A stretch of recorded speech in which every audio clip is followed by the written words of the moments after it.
Amém? E se fosse você? Esse é o tema da nossa pregação de hoje. E eu vou falar sobre a crucificação de Jesus, focando nos dois ladrões. Vamos à palavra do Senhor? Lucas 23, 33.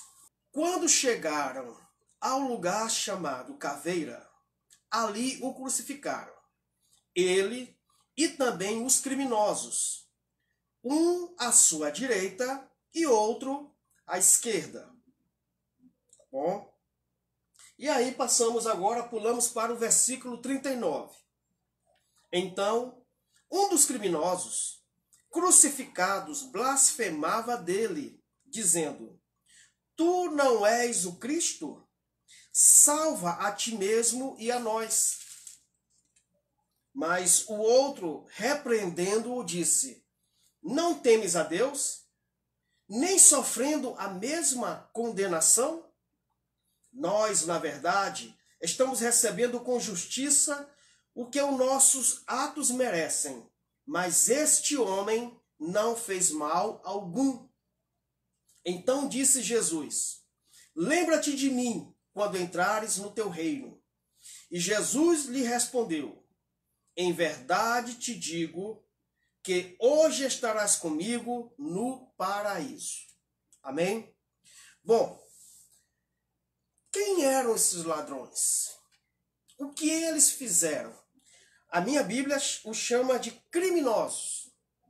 Outras versões chamam de malfeitores. Outras chamam também de ladrões. Ok? Eu gostei da versão da minha Bíblia porque ela chama eles, a minha Bíblia chama eles de criminosos. Ali o crucificaram e eles também, os criminosos, um à sua direita e outro à sua esquerda. Na minha Bíblia, e em Bíblia nenhuma fala a história dele, quem eles foram, o nome deles. Porém, pela tradição da Igreja Católica, eles conseguiram descobrir, não sei como, descobrir o nome desses ladrões. O ladrão bom, digamos assim, se chama, segundo a tradição católica, Dimas. O ladrão mau, Cisma, né? Então, e no dia 25 de março, segundo a tradição da Igreja Católica, no dia 25 de março se comemora o dia de Dimas, o dia do bom ladrão. Tem um dia dedicado a ele, porque segundo a tradição católica, esse ladrão, esse criminoso, ele virou santo. Estou falando isso para complementação, né? Apenas para a gente se informar um pouquinho mais sobre eles, tá bom? Então, mas na Bíblia, tanto na Bíblia evangélica, na Bíblia da Igreja Evangélica quanto da Igreja Católica, não cita aqui o nome deles. Uma coisa cita: eles eram criminosos, ladrões, bandidos.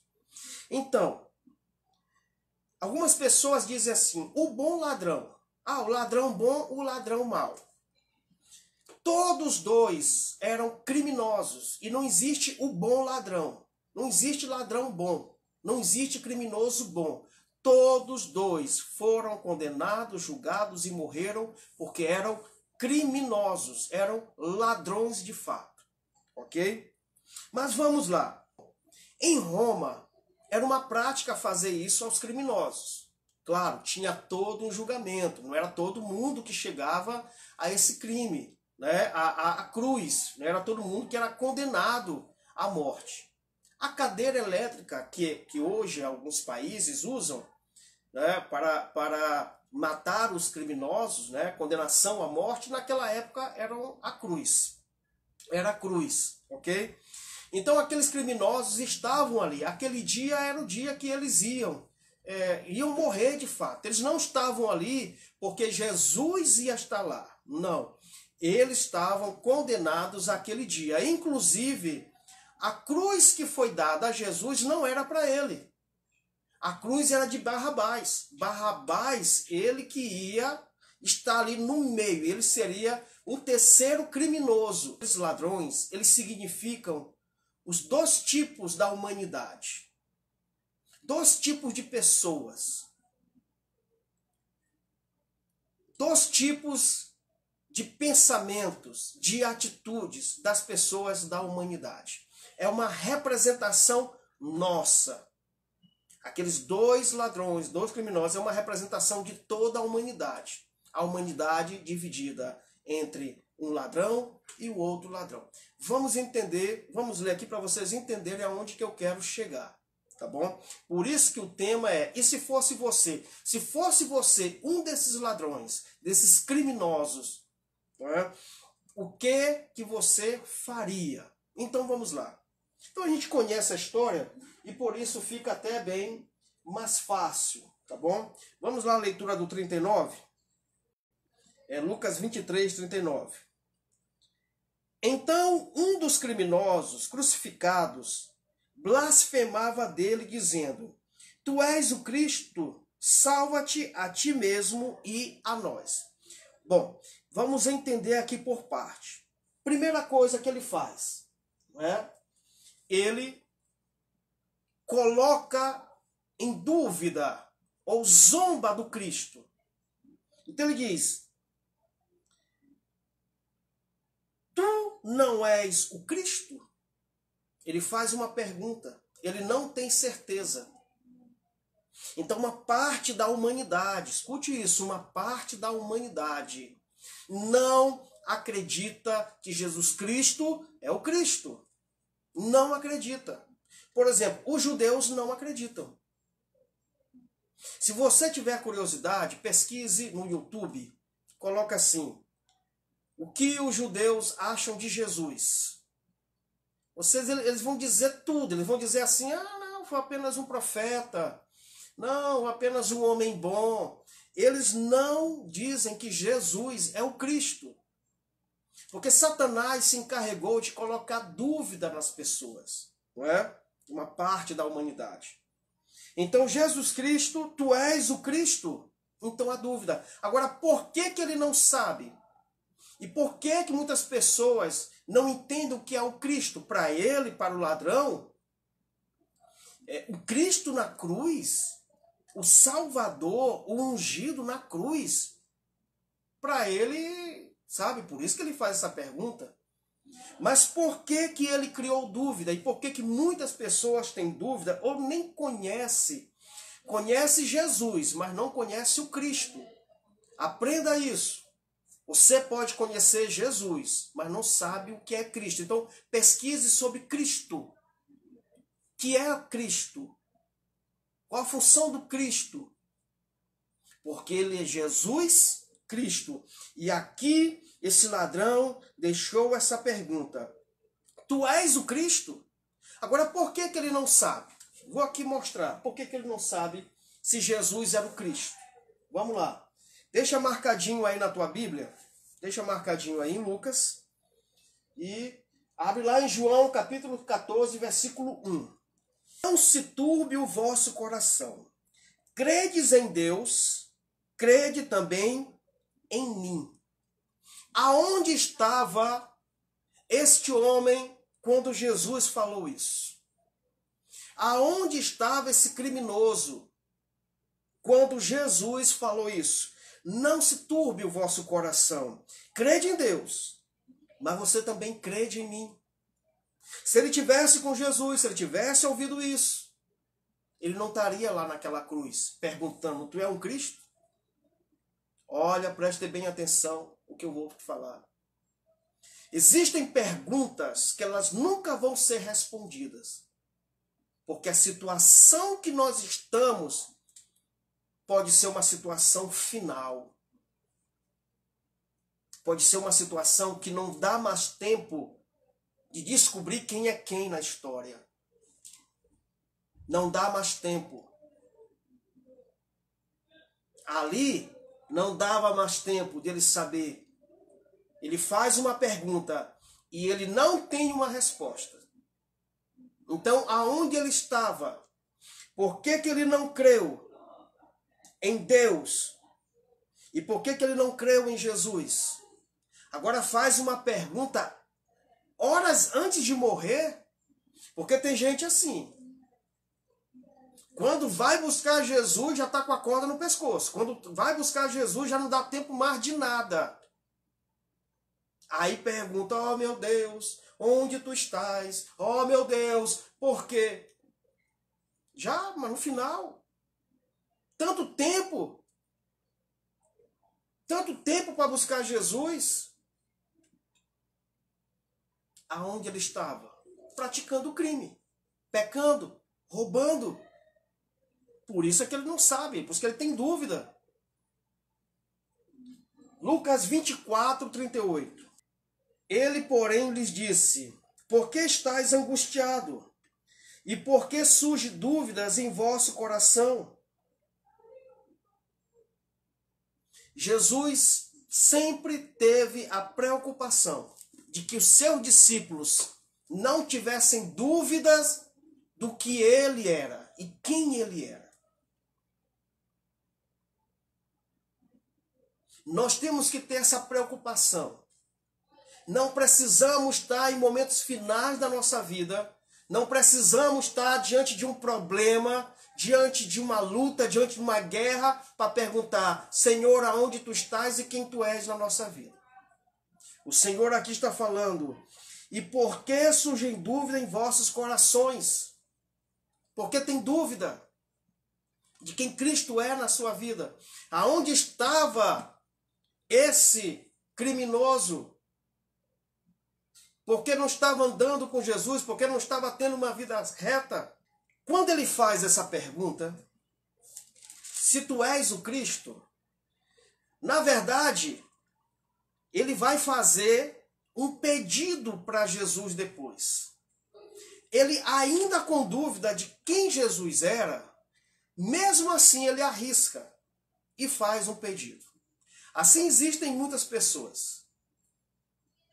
Tem dúvida, mas mesmo assim ainda fazem pedidos ao Senhor. No seu coração, ainda não tem a convicção de quem é Deus na sua vida, quem é Jesus na sua vida, e ainda assim faz um pedido. E que pedido foi esse que ele fez? Salva-te a ti mesmo. Olha só. Salva-te, o primeiro pedido que ele faz. Salva-te a ti mesmo. Como é que Jesus ia salvar a si mesmo? Jesus ali não estava sendo condenado por nada. Jesus não fez nada. Jesus estava salvo. Como é que ele pede para Jesus se salvar? Se Jesus estava salvando eles dois e toda a humanidade. O criminoso não estava reconhecendo, não estava se arrependendo do seu crime. Ele queria ser solto, ele queria ser liberto a qualquer custo. E estava querendo usar Jesus para isso. Então, salva-te a ti, mas salva a nós também. Não, de jeito nenhum. Você foi condenado pela lei romana. Você não está aí à toa, não. Você não está aí porque você é bonzinho, ladrão bonzinho, não. Você é um criminoso e vai morrer e daqui ninguém vai te tirar, nem Jesus. Vamos ver mais. Gálatas 6, 7.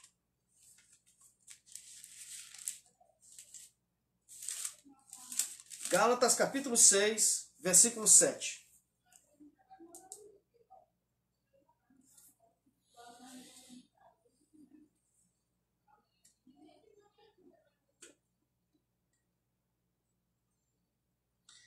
Não vos enganeis, Deus não se deixa zombar. Portanto, tudo que o homem semear, isso também colherá. Olha só. Deus não se deixa zombar. Ninguém zomba de Deus. Tudo que o homem semear, isso também colherá. Uma vez me fizeram uma pergunta assim. Pastor, se um cara que cometeu um crime, um latrocínio, matou, roubou, e ele fosse converter na sua igreja, Aí eu perguntei, vem aqui, mas eu sabendo que ele fez isso, sim, mas ele é um foragido da justiça. Ele não quer pagar os seus erros, mas ele já se arrependeu.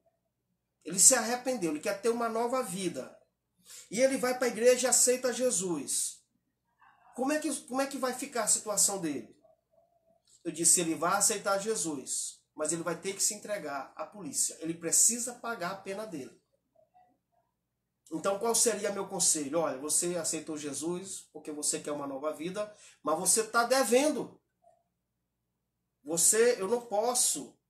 Eu vou ter que te denunciar. Então, para que isso não aconteça, é bom você se entregar. Você vai pagar a sua pena. Ah, pastor, mas eu vou passar 40 anos na cadeia. Sim, meu filho, você precisa pagar a sua pena. Vá ser crente na cadeia.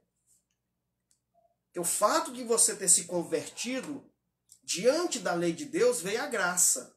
Você está perdoado os seus pecados. Se você morreu hoje, você está salvo. Mas você deve a lei. Você matou, você roubou, você é um criminoso. Então pegue a sua Bíblia, vá até a delegacia e diga, eu quero pagar a minha pena porque eu fui um criminoso e eu quero pagar. Pronto.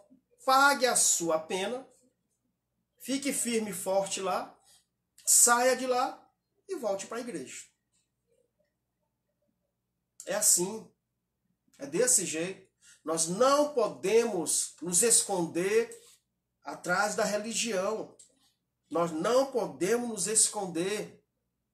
Todos têm que pagar. E tudo que você semear, você vai colher.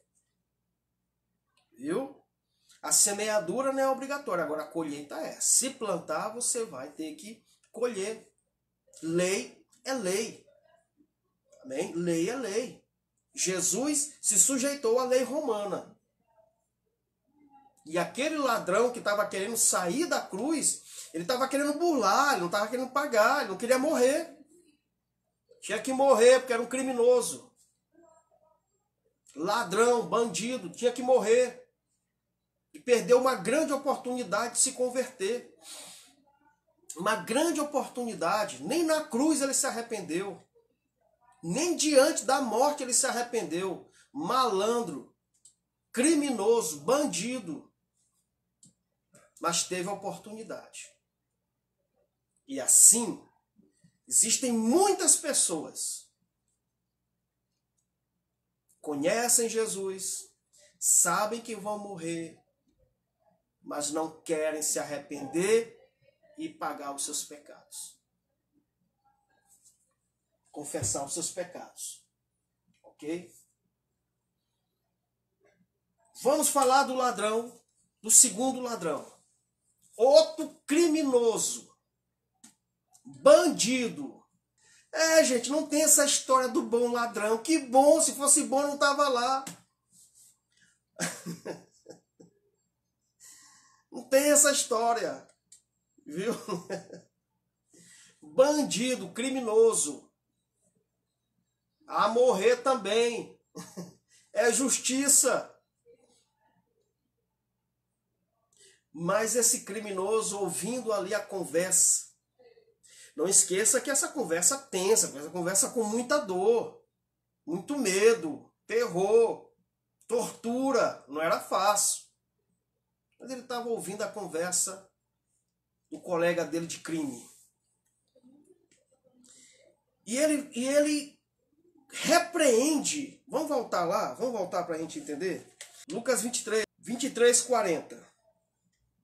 Mas o outro, repreendendo, disse, não temes a Deus, nem sofrendo a mesma condenação? O que é temer a Deus? Temer a Deus é saber que Ele tem a nossa vida em suas mãos. Que a vida que Ele nos deu, nós vamos prestar conta. E aquele segundo ladrão estava diante disso. Eu já estou pagando a minha pena aqui, mas e com Deus? E com Deus? O que eu vou falar para Ele? Quando eu for me apresentar, como é que eu vou ser condenado? Como é que eu vou sair dessa situação? Aí ele fala, rapaz, tu não teme a Deus, cara, nós vamos morrer. Deus é justo. Ele há de nos julgar. Tu tá ficando doido, tá ficando louco. Tu não teme a Deus. Então a outra parte da humanidade, deste mundo, teme a Deus. Sabe que haverá um julgamento, sabe que haverá um juízo final, sabe que Jesus virá. Sabe que haverá condenação, sabe que vai para o inferno se não se arrepender. Esse é que é o temor. Pauta a sua vida, conduz a sua vida conforme esse temor. Então ele busca a santidade, ele busca fazer a coisa certa. Ele busca ter uma vida, muda o seu caráter. Procura fazer as coisas certinhas diante do Senhor, porque ele sabe que haverá um julgamento. Então a pessoa começa a temer. Não é ter medo. Porque o medo não faz com que as pessoas se arrependam. Não, é o temor. Há uma diferença. É o temor. A você entender, por exemplo, existem filhos, né, que ele não faz as coisas porque ele te conhece e sabe que você vai ficar bravo. Mas existem outros filhos que mesmo ele sabendo que você vai ficar bravo, que você vai ficar chateado, ele faz. Mas ele tem medo, mas ele faz. Ele não quer apanhar, mas ele faz. Então, o segundo ladrão, aqui na história, criminoso, ele repreende o outro, diz, rapaz, tu tá ficando louco, cara. Nós vamos morrer. Isso aqui é o mínimo. E lá em cima, como é que vai ser? E o julgamento? Então, aquele que tem temor, ele teme ao julgamento, à justiça reta do Senhor. Ok? Mateus capítulo 10, versículo 28. Mateus capítulo 10, versículo 28. E hoje as pessoas estão perdendo o temor. As pessoas estão perdendo o temor. Não teme mais. Filho, muda a sua vida, Jesus está voltando. Entra por aqui, sai por aqui. Olha o inferno. Estão perdendo o temor.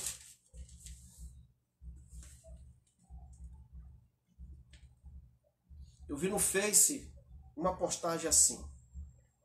Você que está aí pensando que depois dessa quarentena você quer voltar a beber, fazer churrasco, fazer aquilo, você deveria procurar a igreja para agradecer a Deus a libertação, a salvação da sua vida. Então já ouvi muitas pessoas dizendo, né? Rapaz, quando terminar esse negócio aí, né? Vai voltar a beber, vai fazer isso, vai fazer aquilo, quer dizer, perderam o temor. Tiveram a oportunidade de estar vivo, perderam o temor. Vai voltar para tudo, quer dizer, não refletiu. Estamos numa cruz, estamos numa pandemia. Quer dizer, isso não está servindo para muitas pessoas parar e saber que elas podem viver sem essas coisas, sem a bebida, sem a luxúria. Para que tantas coisas agora estão servindo se você não pode nem sair de casa? Então tem pessoas que não vê a hora de terminar a pandemia. Para quê? Para voltar ao erro novamente. Quer dizer, perder o temor. Misericórdia.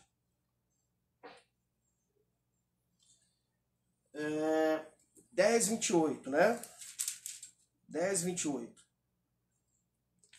E não tem mais os que matam o corpo e não podem matar a alma. Pelo contrário, temei aquele que pode destruir no inferno tanto a alma como o corpo. Temor.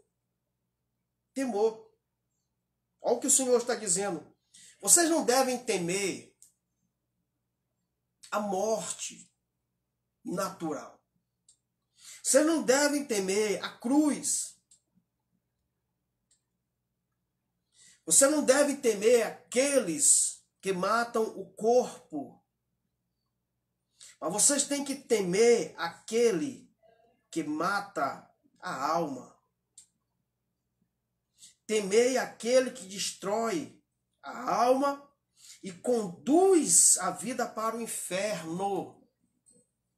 Conduz para o inferno, é a segunda morte. Aquele ladrão estava com medo de ir para o inferno. Tu não temas a Deus? Tu não teme a Deus, rapaz? Existe um inferno. Existe um julgamento. E na situação que nós estamos hoje, nós vamos para o inferno, porque nós somos criminosos, bandidos, rapaz.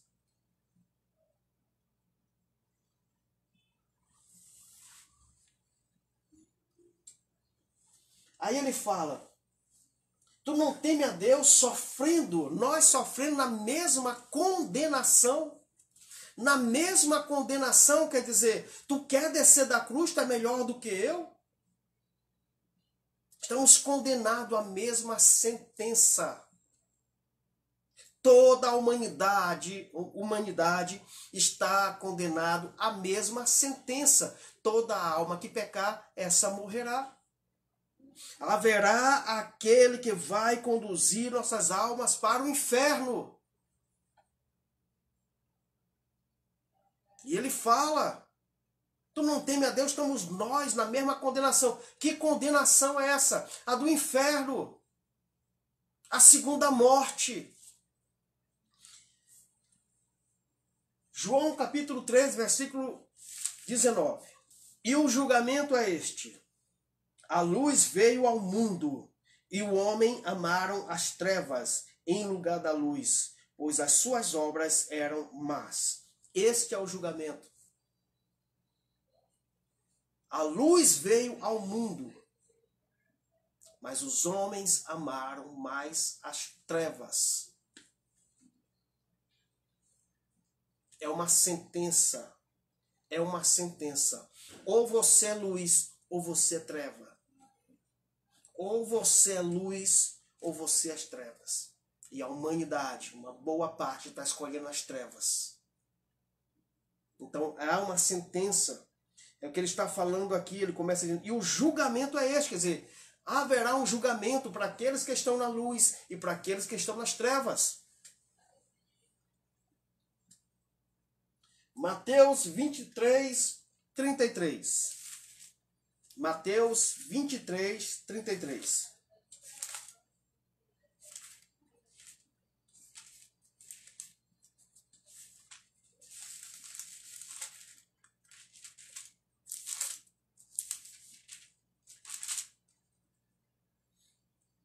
Diz assim: serpentes, raça de víboras, como escapareis da condenação do inferno? Olha, quem vai poder escapar da condenação do inferno? É tudo que o diabo quer. É dizer que não vai ter inferno, que todo mundo está salvo, né? Que tudo, que Deus, né? Deus vai salvar todo mundo, que Jesus é só amor, não é justiça, que você pode continuar com a sua vida do jeito que você está, que você, sabe, você não vai para a cruz, Jesus já pagou todos os nossos pecados, é só você viver uma vida reta, e não. Que o Senhor está dizendo, como escapareis da condenação do inferno? Então, nós temos que sair desse evangelho leviano e viver um evangelho genuíno, que fala do inferno sim, que aquele ladrão, o segundo ladrão, ficou preocupado. Eu vou para o inferno. Além de ter sido julgado, está vivendo aqui nessa cruz, nessa dor horrível, nessa humilhação, nessa tortura, ele se preocupou com o inferno. Quem escapará do inferno?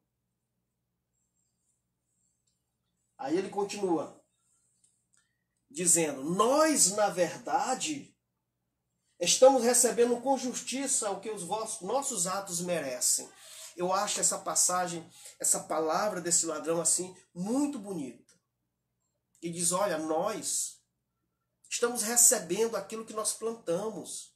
Nós sim merecemos. Nós fomos condenados com justiça. Ele fala com justiça.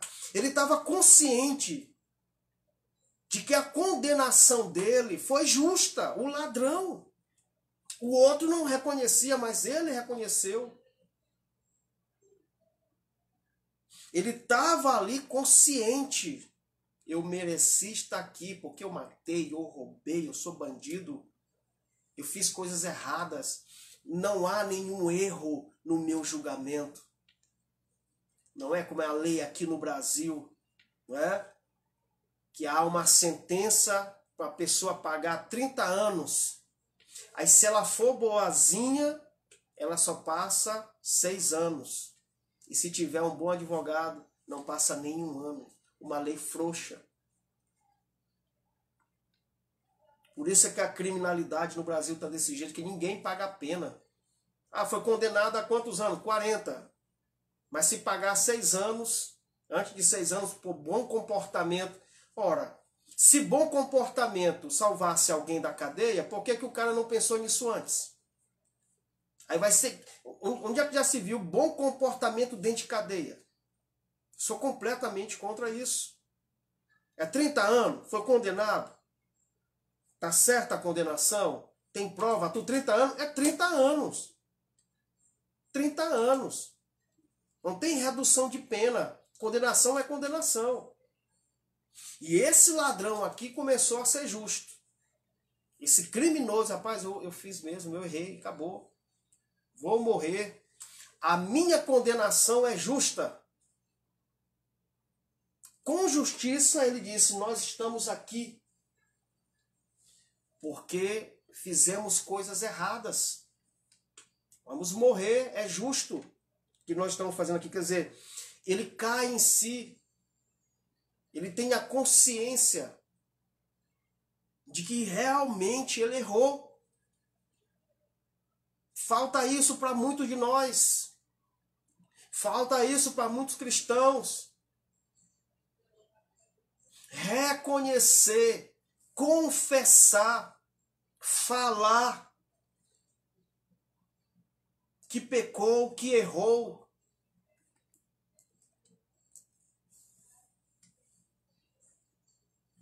Salmo 32, versículo 5. Confessei-te o meu pecado e não encobri minha culpa. Eu disse, confessarei as minhas transgressões ao Senhor e tu perdoastes a culpa do meu pecado. Olha só que o salmista Davi fala. Confessei-te o meu pecado e não encobri a minha culpa. Foi o que o ladrão fez. O ladrão começou a andar na palavra do Senhor, na cruz, sabendo que ia morrer, mas preocupado com a condenação eterna. Então confessou o pecado dele. Rapaz, eu roubei mesmo, eu fui criminoso mesmo, eu estou aqui por merecimento. Eu errei. Né? Confessei as minhas transgressões ao Senhor e tu perdoaste a culpa do meu pecado. Então, quando há a confissão e o arrependimento, há salvação. 1 João capítulo 1, versículo 9. Se confessarmos os nossos pecados, Ele é fiel e justo para nos perdoar os pecados e nos purificar de toda injustiça. E o interessante é que Jesus está ouvindo tanto um quanto o outro. Tanto aquele que blasfemou e quanto aquele que estava sendo justo. Caladinho. Na dele. É o que Jesus está fazendo hoje. Está na dele. Está calado. Está ouvindo. Está observando. O que faz um e o que faz outro. A palavra do Senhor diz que ninguém vai dar por indesculpável diante do Senhor. Ninguém. Não vai haver desculpas diante do Senhor. Não vai haver o jeitinho. Não vai haver esse negócio que, mas a culpa não é minha, a culpa é de fulano de tal. Eu sou assim porque fulano de tal fez isso. Eu sou assim por causa do meu passado. Eu sou assim porque papai me abandonou, mamãe me abandonou. Eu sou assim porque eu sou uma vítima da sociedade. Não vai ter desculpa. Não vai ter desculpa. Justiça é justiça. Mas ele fala, se nós confessarmos nossos pecados, ele é justo e fiel para perdoar os nossos pecados e nos purificar de toda injustiça. Quando aquele ladrão começa a confessar o pecado dele diante ali da cruz, na dor, a morte já se aproximando, e ele reconhecendo que ele era um criminoso e que ele estava ali justamente pagando pelo seu pecado. Aí, agora, ele começa a falar de Jesus. Ele disse, olha, nós somos criminosos, nós merecemos estar aqui. Agora, este aí nada fez. Este aí nada fez. Este homem não fez mal algum. Como é que ele soube disso? Como é que ele soube que Jesus não tinha feito mal algum?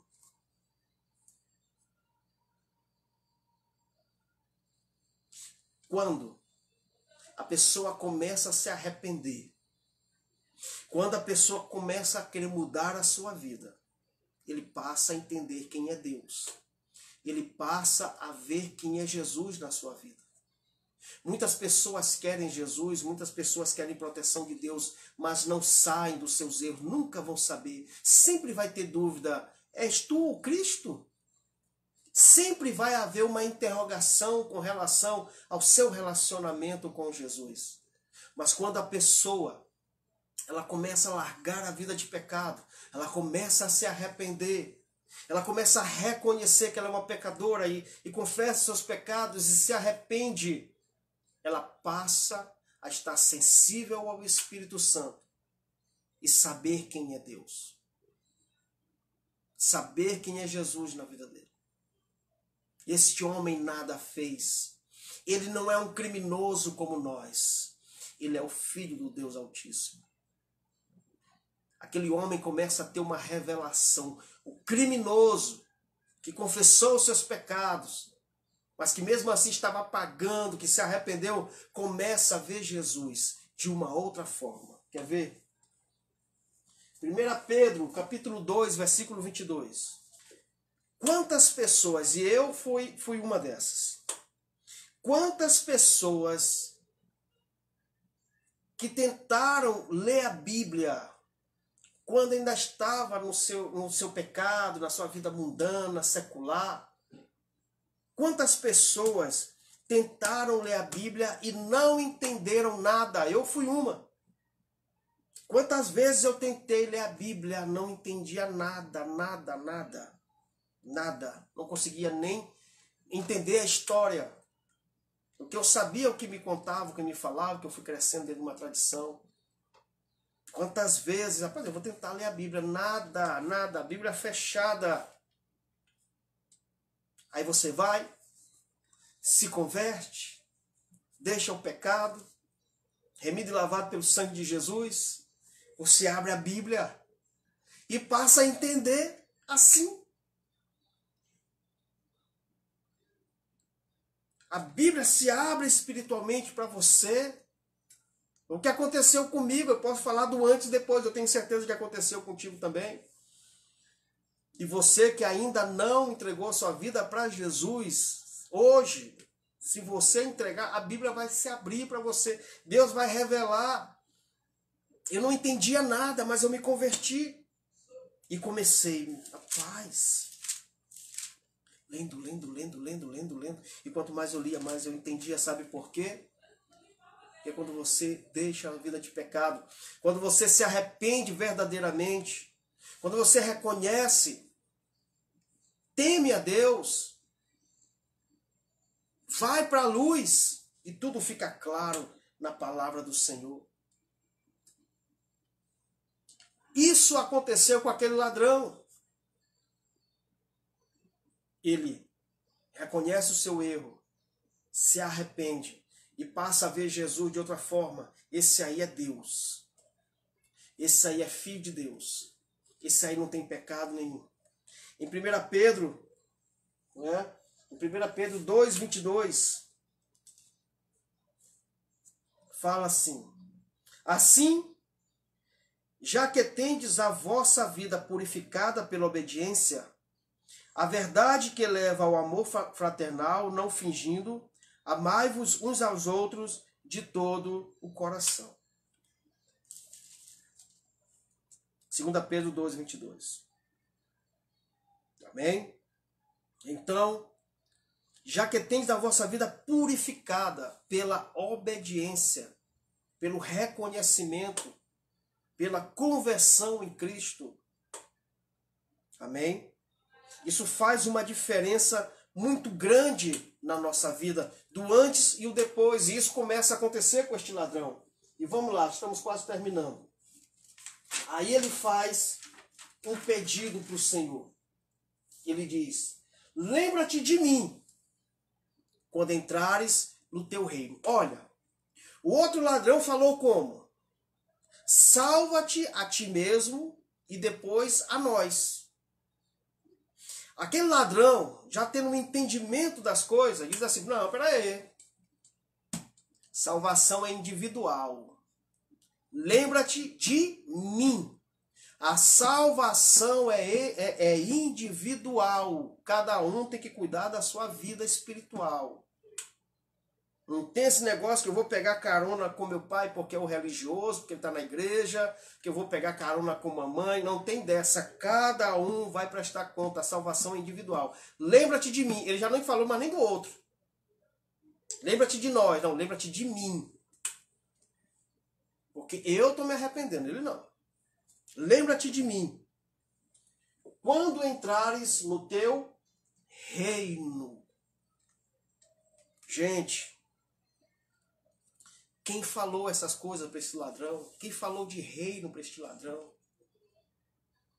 A gente pode até abrir a possibilidade dele ter ouvido Jesus. Pode abrir aqui a possibilidade dele saber alguma coisa. Será que ele era um desviado? Porque existem pessoas que estão desviadas que conhecem a Bíblia mais do que quem está na igreja. Mas se desviou por uma opção ou uma situação. Será que ele era um desviado dos caminhos do Senhor? Eu não sei. Eu prefiro acreditar que ele estava tendo ali uma revelação divina diante do reconhecimento do seu erro, do seu pecado e da justiça de Deus. Lembra-te de mim quando entrares no teu reino. Naquele momento, ele estava tendo um entendimento de que quem estava ali no meio, entre os ladrões, era um rei. Rei dos reis, Senhor dos senhores. Ele vê aquele homem, Jesus Cristo, todo arrebentado, machucado, ensanguentado, sofrendo, agonizando. Ele olha um rei. Um Salvador. Rei dos reis. Isso é tremendo. Nos últimos instantes da vida daquele ladrão, ele olha para Jesus e diz: eu sei que tu és rei. Eu sei que tu tem um reino e eu quero estar contigo. Quem pregou para esse ladrão? Quem falou dessas coisas para esse ladrão? Você não sabe o poder que tem um arrependimento. Você não sabe o poder que tem uma conversão. Você não sabe o poder que tem de mudar a vida, de se santificar. A esses, Deus revela a sua natureza divina. Revela o seu poder divino.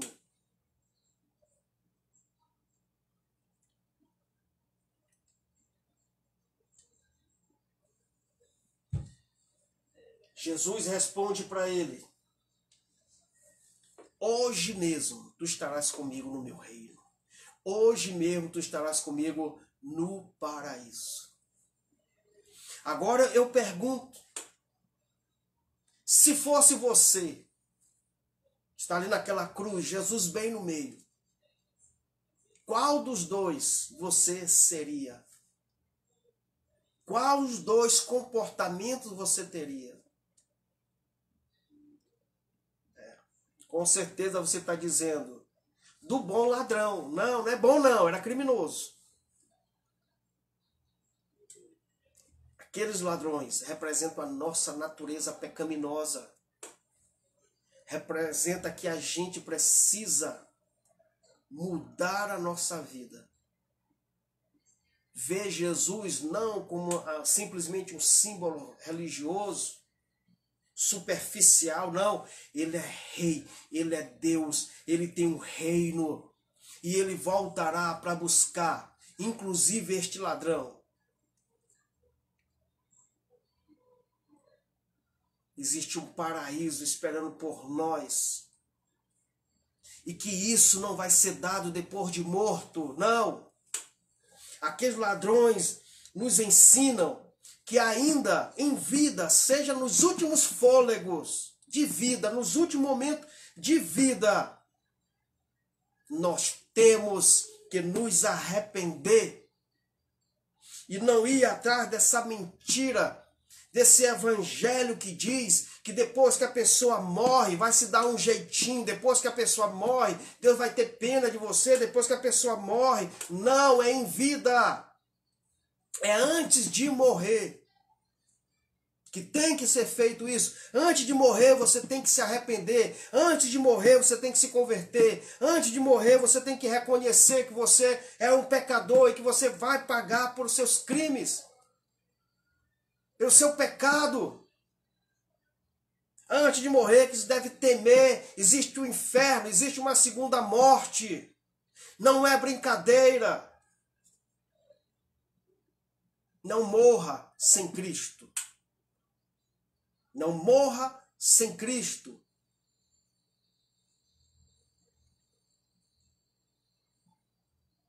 O que a gente aprende para a gente encerrar nessa ministração?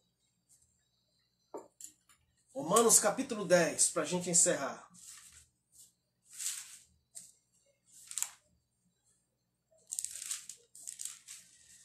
Versículo 10, versículo 8. Romanos 10, 8. Mas que diz: a palavra está perto de ti, na tua boca, no teu coração. Isto é, a palavra da fé que pregamos. Porque se com a tua boca confessares Jesus como o Senhor, e em teu coração creres que Deus o ressuscitou dentre os mortos, serás salvo.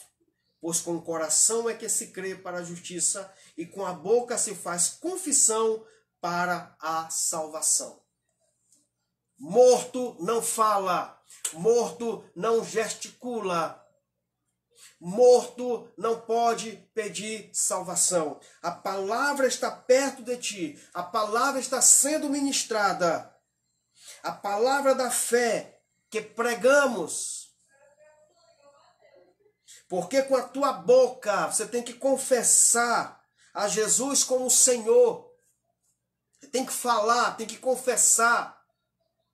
Aquele ladrão confessou a Jesus Cristo na frente de todos que zombavam dele, que criticavam ele, que incriminavam ele com justiça. Na frente dos principados, na frente das pessoas, dos religiosos. Ele confessa ali que realmente ele pecou, errou e merecia aquele castigo. Ele falou. Então não se deixe enganar. Não é depois da morte, é antes da morte. Antes dos últimos suspiros. Porque depois da morte segue o juízo. E todos nós estamos hoje numa cruz chamada pandemia. Todos nós podemos pegar este mal, este vírus e morrer. se isso não causa temor no coração, no seu coração, no coração das pessoas, então você, o seu lugar é lá naquele outro, com aquele outro ladrão.